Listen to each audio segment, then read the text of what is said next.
Welcome back, troglodytes, to Would You Rock or Not. Today's episode is more so a story of a guitar that trips up so many dealers. This is the 2013 Gibson Les Paul Studio Sam Bass refinish guitar for the Miami Beach race. Now, how do I know this guitar trips up a bunch of dealers and fools them? Because I was once one of them. This is what I consider the perfect problem guitar. So let's do a quick little bit of history here.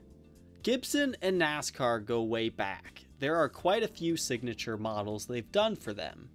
That ranges from the Richard Petty model, as well as some Earnhardt models.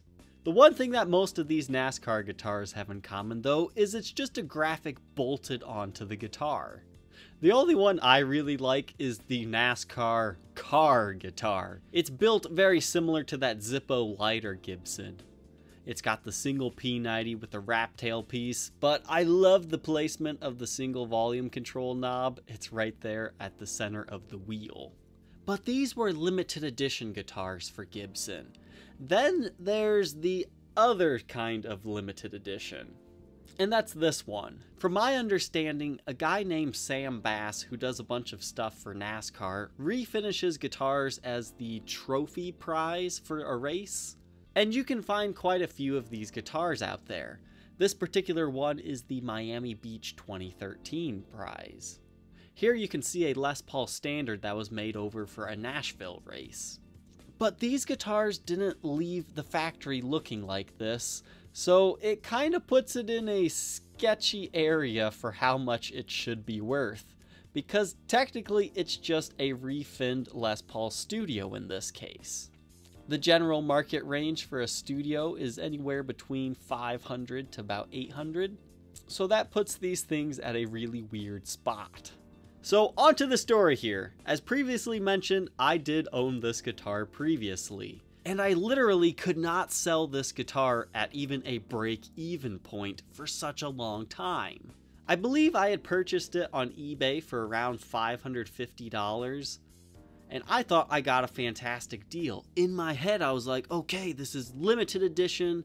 It's a Les Paul Studio, but I think it's gonna be able to net me around $1,200 or so. But it just sat and sat and sat. Nobody wanted this guitar. I think I had this one on the market for almost a year. And I think what made this guitar hard to sell is because I'm honest when I sell my guitars, so if there's an issue with playability, I definitely point it out very prominently. And this guitar has one huge flaw that makes it almost unplayable. During this whole refinish process, the finish is very, very thick. And that's not necessarily bad, but there's one area on this guitar that makes it a pain.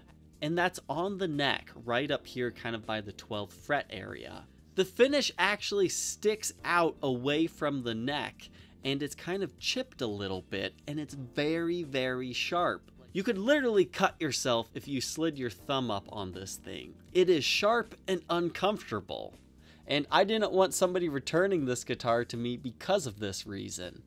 I also feel that if you actually played this, it would start to chip even more. Now, this guitar didn't get a full review and demo like I do now. It's what I consider a walkthrough or overview because I was just showing the condition of the guitars on my channel. That's how this all started. But after so long, I just wanted my money back out of this thing. You can see on my old Reverb ad, I had it marked all the way down to $649 in shipping, which is fairly inexpensive if you think about it. I mean, this is a gold hardware studio after all, so I could have parted it out and probably got some money for it. But I decided to take this to the first guitar show that I attended, the Ohio Guitar Show. I had a fantastic time, my very first one. The second time when I set up as a vendor, it was okay. Third time, garbage. Fourth time, I don't even consider going to any more guitar shows. But after shopping this guitar around, all the other dealers at that guitar show one of them, just one, made me an offer to buy it. They had asked me how much I wanted. I told the guy I'm looking for $800. You always want to ask high, haggle down low at a guitar show. So then the guy came back. He said, if it has a hard case, I'll give you $600 bucks. Because I was just carrying this guitar loose. Because if you take a guitar in a case to a guitar show, nobody's going to see what you have. So I told him, yes, it does have a hard case. I'll go get it. But when I came back, little did I know that the guy who had agreed to purchase this was just like starting out with that company. He was kind of a young teenager. He's not the main guy. And the head guy was scolding him so bad for buying this guitar. He's like, oh, you bought a Nascar guitar? It's not that Nascar guitars are bad. It's just there's a very limited market for them. So they're kind of a dealer's worst nightmare in a way. I thought for sure that guy was going to come to me and say, sorry, we can't buy this guitar. But it was very big of Cream City to go through with the sale since their one employee did agree to buy it. Now a little bit more on that whole case situation. Since I only agreed it had a hard shell case, I actually did a case swapperoo. That way I could actually make a little bit of money on this guitar. Make it worth my trip going down to Cincinnati. So you can see here in my original listing, it had a Gibson case at one point in time, but it was actually a slightly special case. It had Sam Bass's signature on it. Now here in the new listing, you can see it has a Gator hardshell case. I actually gave him a pretty nice hardshell one. It was not this case. This guitar has a new case every time it's for sale, and I think it's finally at the lowest end of a case that exists. So from there, I was like, great! I'm rid of my problem guitar. And I kind of joined in on the banter, and I was like, well, I think you guys will definitely be able to make a little bit of money. Because let's face it, 600 bucks, somebody's going to make the same mistake that guy did, somebody's going to make the same mistake I did, and they're going to buy it thinking they can make money or thinking they're getting a fantastic deal. So I thought I was done seeing that guitar. I might see it on Reverb in their shop or something, but I never saw them list it. But then about 3 months later, I find it on eBay. And this time it's for sale by Brian Goff's Bizarre Guitars. Now I've actually met with Brian. I drove out to his house in Wisconsin. He's actually the guy I bought my first The Les Paul from. I also bought a Goddess from him recently. But he deals in kind of some freaky stuff from time to time. And since he's also in Wisconsin, just like Cream City is, I'm guessing they called him up and was like, hey, we've got this freaky studio, do you want it? And then he was like, yeah. So he gets it on eBay. Unfortunately, that was too long ago. I can't find any screenshots of it. But I'm pretty sure he had it listed around $12.99. Similar thought process that I originally had. Same thought process that this guy also thought.